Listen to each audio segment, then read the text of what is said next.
Olá, que seja essa uma experiência de reflexão e alimento para a alma. Seja muito bem-vindo ao nosso podcast Palavras de Emmanuel, pelo Espírito Emmanuel, psicografia de Chico Xavier. Nosso objetivo é inspirar-nos a todos nesse desafiador exercício do amor. Aqui queremos proporcionar um momento de reflexões, sendo que inicialmente leremos o texto e a seguir adicionaremos alguns raciocínios sobre o que foi lido. Se você gostou, ajude a divulgar e compartilhe com quem você acha que pode gostar. Todo o mérito nós dedicamos a Cristo Jesus. Na esperança de que seja de alguma sorte útil os nossos votos de muita paz. Olá, pessoal! Nossas saudações cordiais. Estamos aqui mais uma vez para o canal Lições de Amor, para esse nosso podcast. Hoje abordando o tema Aos Aprendizes do Evangelho, capítulo 5 da obra Palavras de Emmanuel, pelo Espírito Emmanuel, psicografia de Chico Xavier. Então vamos ao texto. Cada aprendiz há de ser uma página viva do livro que Jesus está escrevendo com material evolutivo da Terra. O discípulo gravará o Evangelho na própria existência, ou então se preparará ao recomeço do aprendizado, porquanto, sem fixar em si mesmo a luz da lição, debalde terá crido. O problema do discípulo do Evangelho não é o de ler para alcançar novidades emotivas ou conhecer a Escritura para transformá-la em arena de esgrima intelectual, mas o de ler para atender a Deus, cumprindo-lhe a divina vontade.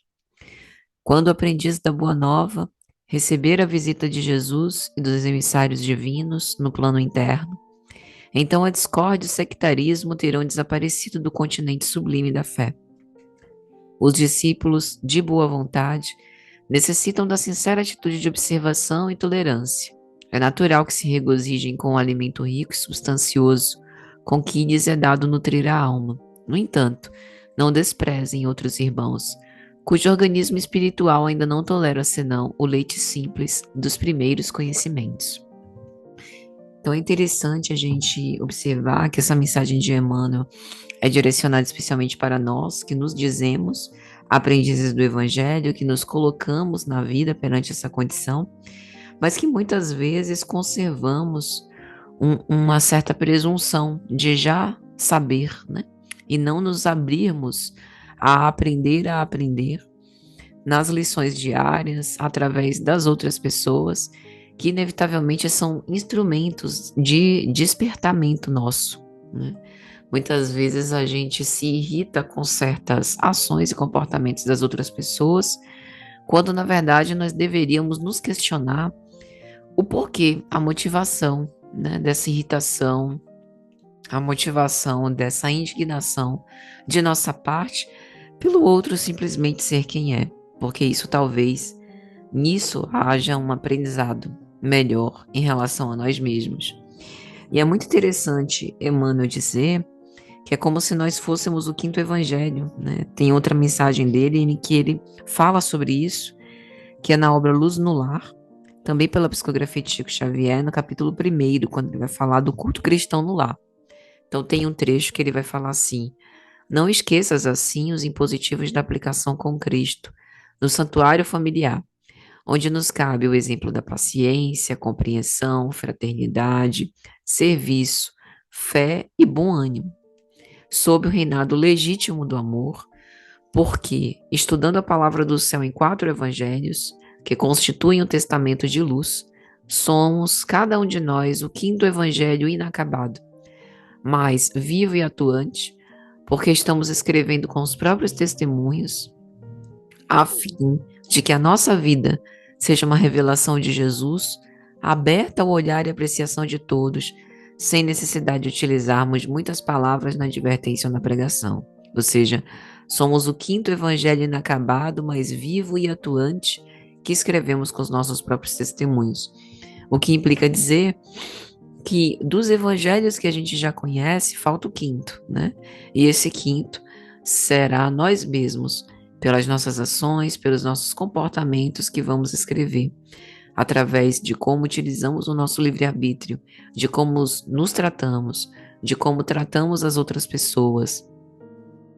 E é lógico que, por estarmos, né, no estado de perfeição, imperfeição, a gente sabe, né, que a gente ainda não completou, digamos assim, não atingiu a humanidade integral. Então tem muitas falhas. Por isso o evangelho inacabado, mais vivo, né, mais tentante, digamos assim. Não obstante os erros, estamos rumo à meta proposta, que é cada vez mais vivenciar aquilo que a gente estudou. E o interessante é ele dizer que o que a gente estudou não é para entrar em debate com o outro no sentido da vacuidade das ideias, né? De ficar só nessa vaidade intelectual para ver quem sabe mais.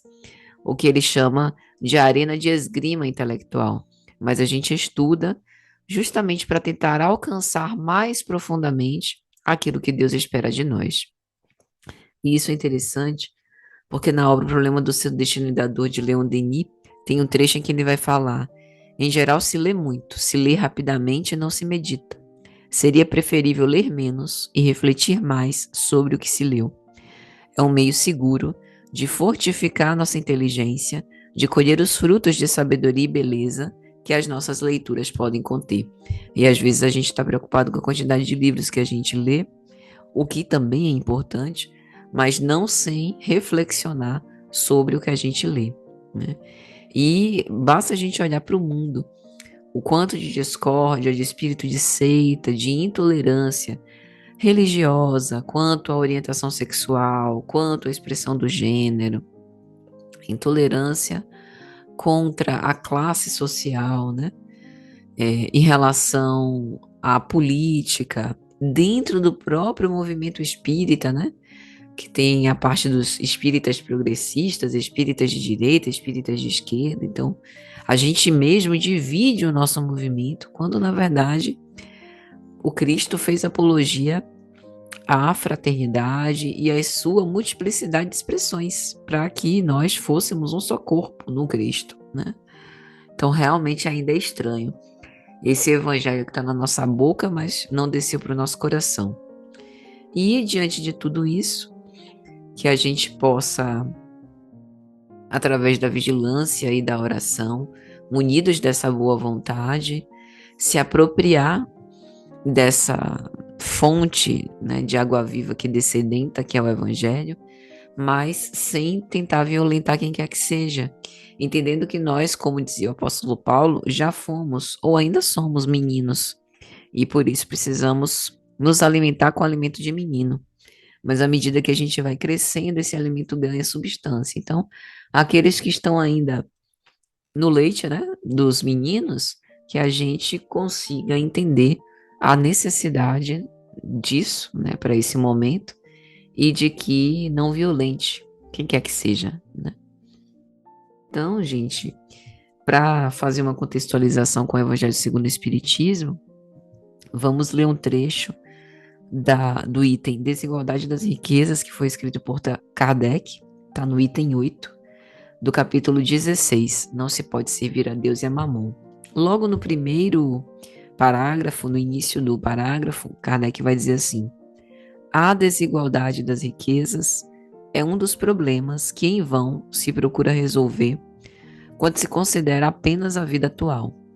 A primeira questão que se apresenta é a seguinte: por que todos os homens não são igualmente ricos? Por uma razão muito simples. É que não são igualmente inteligentes, ativos e laboriosos para adquirir, nem sóbrios e previdentes para conservar.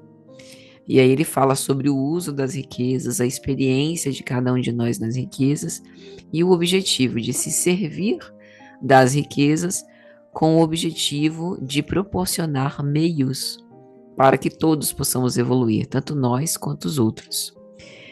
Eu gosto sempre de pensar esse capítulo 16 sob o ponto de vista simbólico também, não apenas da riqueza material, mas qual de nós não tem um benefício, uma vantagem, um dom, uma facilidade, né, uma moeda que pode ser compartilhada com o outro e que por vezes a gente está retendo num movimento de avareza.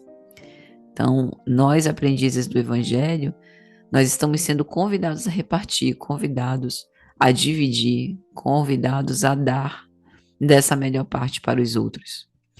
Então, que possamos compreender mais, ter mais paciência, ter mais tolerância, ter mais entendimento, né? Se queixar menos do outro e de nós mesmos, para que possamos vivenciar essa mensagem que a gente já diz abraçar. Um grande abraço para todos. Até a próxima, se Deus quiser, e muita paz.